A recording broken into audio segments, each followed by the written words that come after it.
Welcome back, this is Elsam. I keep getting this question: how did you get sine 30 when we solve trigonometrical questions on trigonometry? How did you get sine 30? How did you get sine 45? How did you get sine 60? So I keep getting this question, so let's just lay that issue to rest once and for all. So let me show you how you can get these special angles even without using your calculator. Okay, so look at this triangle. Okay, so on my mind, this is equilateral. Now, in an equilateral triangle, all the sides are equal, so are all the angles. And now, because all the angles in a triangle sum to 180 degrees, then this can only be 60 degrees for all to be equal. So 60 times 3, 180. So for all the angles to be equal, it has to be 60. Now, so let's assume the sides are of length 2, 2, 2. Remember, in an equilateral triangle, all the angles are equal. All three sides are also of equal length. So this is clear enough. Now, if we choose to share this triangle into two parts, we divide it into two parts, we are going to have something like this. Okay, let's pick this part.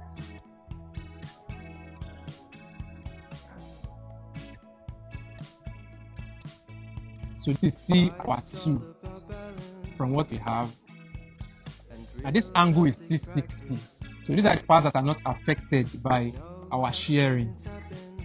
But now up here is affected. Since we are sharing it into two halves, here is going to be 30 degrees. And here, since it is 2 and we're sharing into two halves, it's going to be 1. Okay, so I believe this is simple, clear enough. Now, what is this length going to be? We don't know. Now, we can solve for this length easily using Pythagoras theorem. And Pythagoras theorem says that the hypotenuse, the longest side, hypotenuse square, is equal to the sum of the other sides. That's the hypotenuse, the longest side square, equal to the sum of the other two sides. So opposite square plus adjacent square.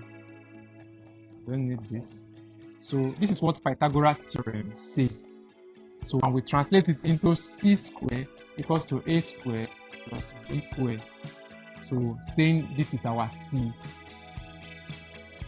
longest side, small c. So let's call this one a, b, c. So this is how we represent generally. So the hypotenuse square equals to the sum of the square of the other two sides. So with that, now we can find our x easily. So our longest side, that's 2.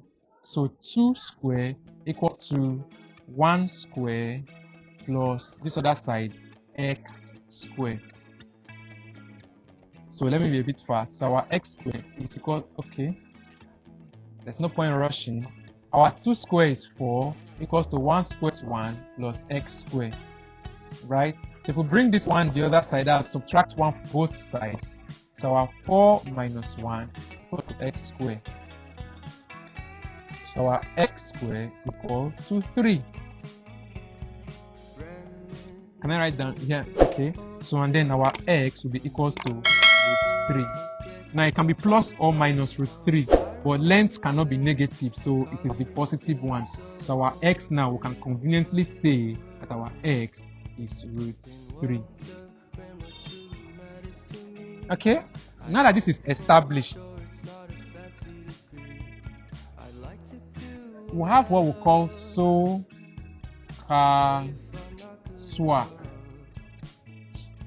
So the SOHCAHTOA simply implies that sine theta, that's the s in the SO, means sine theta equals to the O is the opposite over the H is the hypotenuse.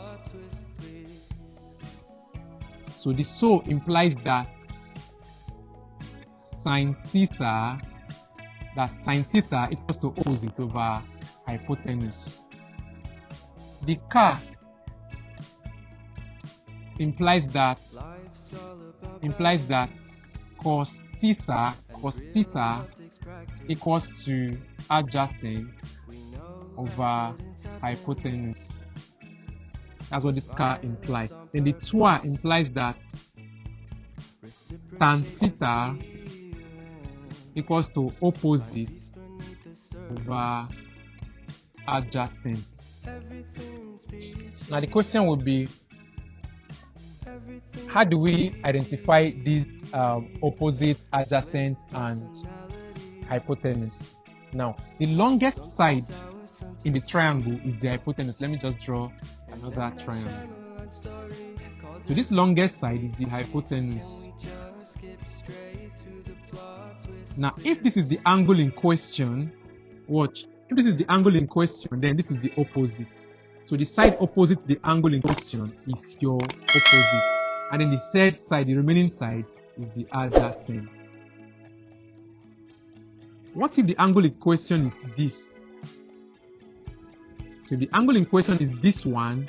It changes our opposite to this side. So the opposite depends on the angle theta that you are treating. This theta, angle theta. So this is the opposite and this is the adjacent. But hypotenuse is fixed. That's the longest side. Or the side opposite this angle 90. Now bear in mind that this only applies to right-angled triangle. So this applies to right-angled triangles only. The Pythagoras theorem I said earlier also applies to right-angled triangles only. Now bearing all of this in mind, let's begin. So if our angle in question is 60, is angle 60,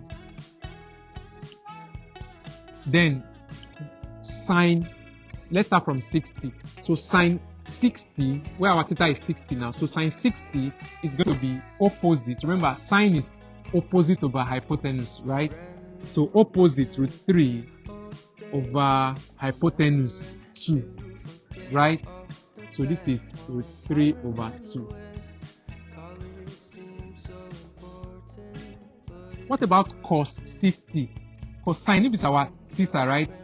Cosine is adjacent over hypotenuse. That's adjacent. Remember, this is our angle in question. So this is our opposite. This is our adjacent. So adjacent 1 over hypotenuse 2.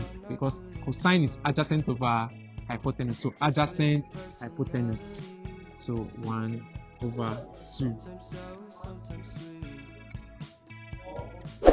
What about tan 60? Tan is what?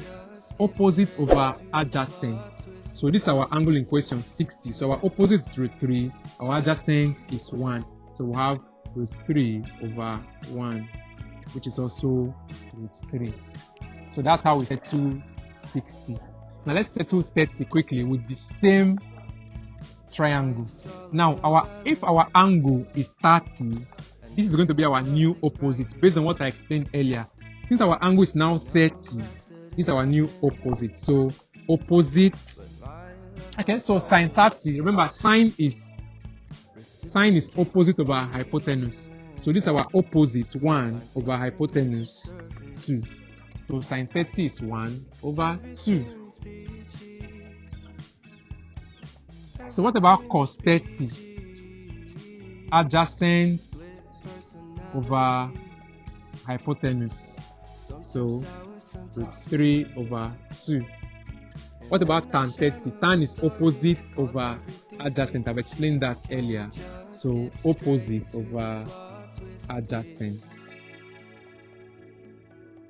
Sorry, we're talking about 30. Sorry. So our opposite is 1 over our adjacent is 3. Root 3. So you have 1 over root 3. So opposite over adjacent, 1 over root 3. Okay, so we've settled 30 and 60. Now for 45, okay, just imagine that we have a square. Well, if we consider this square, all the sides are equal, right? So let's say this is 1, 1, 1, and 1 square. So if we cut by the diagonal, sorry, it's supposed to be a line. We have had a right angle triangle again, right? Where this angle is going to be 45 degrees. Remember, this is 90, 90, 90, 90. So this is going to be 45, and here is also going to be 45 degree. So let's bring that triangle out. So what we have is this. Remember, right angle, here is 45 degree, and here is 45 degree. And remember, here is 1 and here is 1 based on what we have established. So what will this be? I believe you can solve this now. So using Pythagoras theorem that says c squared equals to a squared plus b squared. Now we are looking for the c, which is the longest side, the hypotenuse.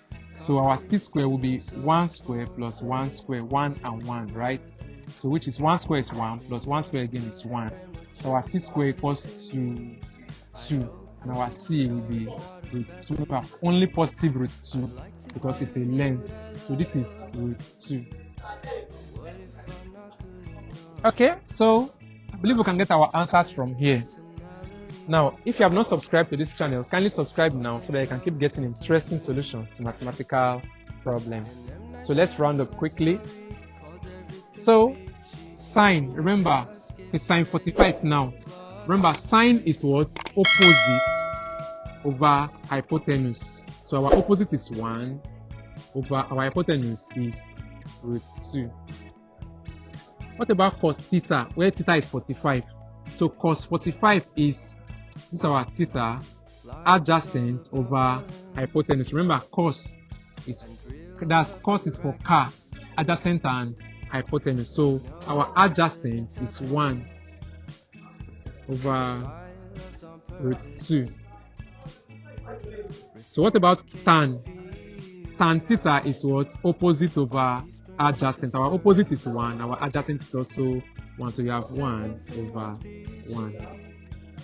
Okay, so after understanding how to derive it, the next job you have is to put these ones in your memory, because if you have question in the exam, the examiner is not expecting you to start deriving this, so you are supposed to know all of this. So now that you have known how to get it, you can just go ahead to master all of this, because even if you forget it, you can quickly derive it and continue your calculation. So don't forget, my job here is to simplify mathematics for you so that you can use it confidently.